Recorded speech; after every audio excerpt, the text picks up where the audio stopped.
රූපයේ දැක්වෙන පරිදි ABC සමදීපාද ත්‍රිකෝණයකි. දී ඇති තොරතුරු අනුව BC හි දිග සොයන්න. ඒ කියන්නේ මේ පාදයේ දිග තමයි අපි හොයන්න ඕන. AD කියන්නේ සමපාද ත්‍රිකෝණයේ සමමිතික අක්ෂය.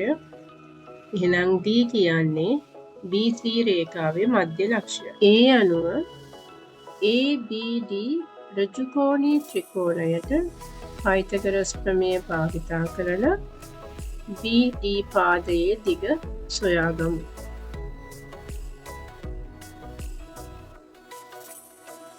AB පාදය ඍජුකෝණී ත්‍රිකෝණයේ කාරණය නිසා AB පාදයේ වර්ගය සමානයි AD පාදයේ වර්ගය ධන BD පාදයේ වර්ගය.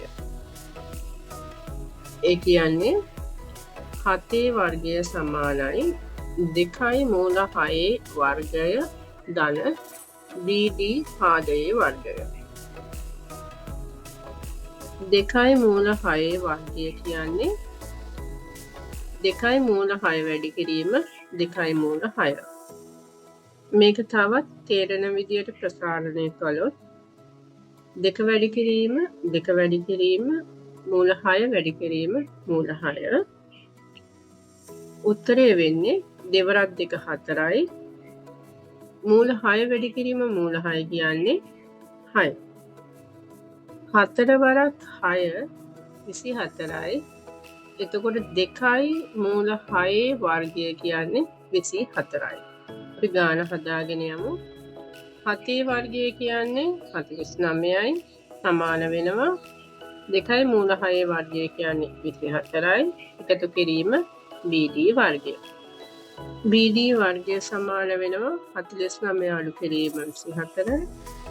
උත්තරය 25යි. BD සමානයි වර්ගමූල 25. එහෙනම් BD කියන්නේ 5 සෙන්ටිමීටර්. BD වල දිග 5 සෙන්ටිමීටර්.